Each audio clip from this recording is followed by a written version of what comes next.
di jéggalu bu baax xam naa lu gàtt lay doon sax daa am rek waaw ay baat yu ñu bëgg rek nit ñi di ci gën di bàyyi xel déglu nañ léegi président de la république li mu wax Tiwaawan wax ju rafet la waaw Cédric Louise ça va très bien et toi réseau bi da mooy def lu ko neex fi mu ne nii moom daanaka xëy na mën naa bañ a demee niñ ko yaakaare waaye liñ ci li ñu déglu président wax ko rafet na am na solo lool waaye dafa am rek baat bu mu jëfandikoo boo xam ne ci subtilité langage ñu bëgg ñun sunu njiitu réew yi ak sunu kilifa diine yi di ci bàyyi xel mooy loolu en fait léeg-léeg nga dégg ñu ne nous ne voulons pas de cet islam là maanaam ni mu ko waxee ci olof mooy islam boobu bugguñu ko islam nag maanaam faw kilifa diine yi nga xam ne ñoom ñoo ñu jiite di ko jàngale di xamal nit ñi ne leen benn lislaam rekk moo am mooy bi yonent bi sallallahu alayhi wa sallam jàngale njàngale moom la sunu kilifa yu tedd yi topp parce que maanaam subtilité de langage boobu ci wàllu rhétorique ci yenn pays occidentaux yi ak yenn barab yi ci àddina dafay def li ñuy wax prêter à confusion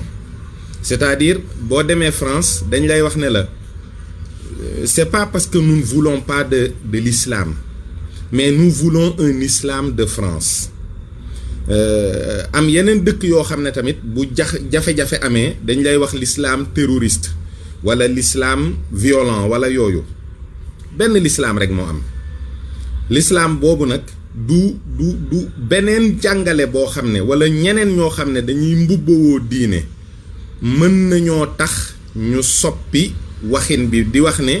voilà un islam à rejeter ou un islam à adopter il n'y a qu'un seul islam benn l'islam rek moo am boobu waxin wi ak nu mu sew lu mat di bàyyi xel la ndax bu ñu fexee ba ci biir xelu nit ñi wala ci xam-xamu nit ñi ñu intégrer ne il peut y avoir équivoque quand on parle de l'islam ñuy wax ne islam sàngam am na ak islam sàngam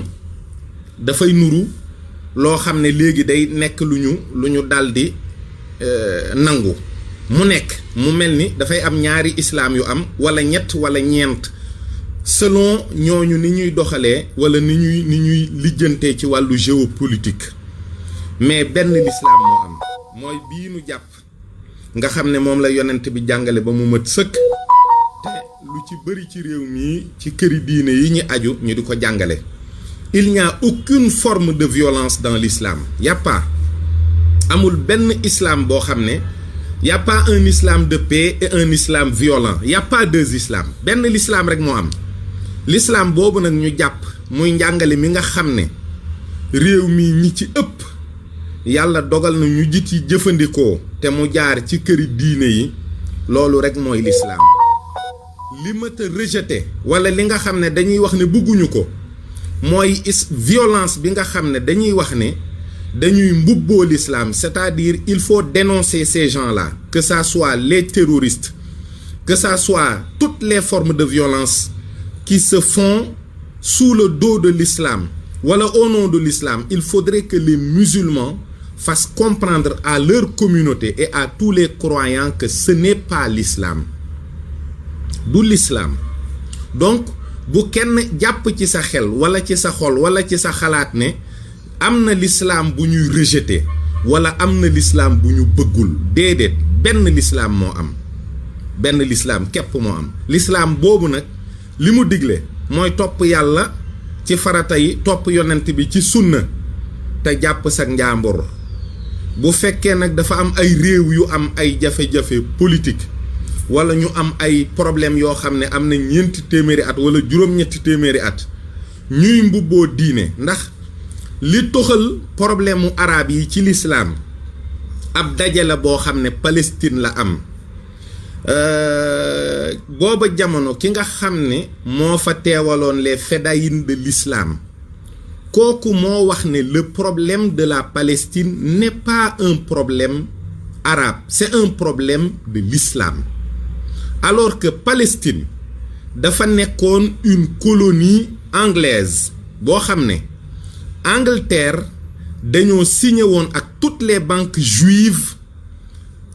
un contrat qui stipule que dinañu leen lebal xaalis pour le financement de la première guerre mondiale, mais après la guerre mondiale ils vont trouver un arrangement pour jox leen suuf soo xam ne dinañ ci mën a dëkk. La Palestine, c'est vrai, est une terre arabe, mais c'était une colonie anglaise. Colonie anglaise boobu nag ak ay accords yoo xam ne Amérique ànd na ci ak ñu bari ci lañu ko xaaj jox ko israéliens yi. Problème mu financement la ak géopolitique. Ki nga xam ne moo jiite woon les fédayines de l'islam moo defoon déclaration boobu wax ne ce n'est pas un problème arabe, c'est un problème de l'islam. Depuis lors, problème boobu c'est intrinsèquement lié aux musulmans ou à l'interprétation de l'islam. Da ngay dégg sax bu ay problème amee foofu ñuy wax ne waaw ay jullit ngeen yéen a ngi fii bu ñuy bombarder Palestine du ngeen wax nangam ak nangam. Du problème u l'islam foofu. Hamas bi fa juddoo, Hamas est une branche de Ikhwanul Muslimin bu Égypte, ñoom ñoo ko créé. FIS, Front Islamique du Salut, c'est une branche algérienne de Ikhwanul Muslimin. En Tunisie il y en a. Kon dafa am yoo xam ni moom il faut ñu tënk ko, c'est vrai Mountaga, parce que waxtu julli bi dafay bëgg a dugg si. Waaye daal ci gàttal nañu xam ni l'islam benn l'islam la. Beneen problème bu am boo xam ne ànd na ak violence wala ak lu ñaaw ak lu mu mën a doon, buñ koy rejeter it bu ñu wax ne c'est un islam dont nous ne voulons pas. Il faut le rejeter avec une autre appellation que l'islam.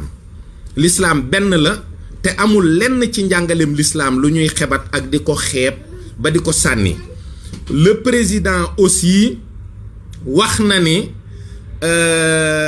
il faut refuser une colonisation spirituelle. Loolu sama xel dal na ci, sama xol sedd na ci, waaye maa ngi koy delloowaat wax ko itam ne autant il faut refuser une colonisation spirituelle,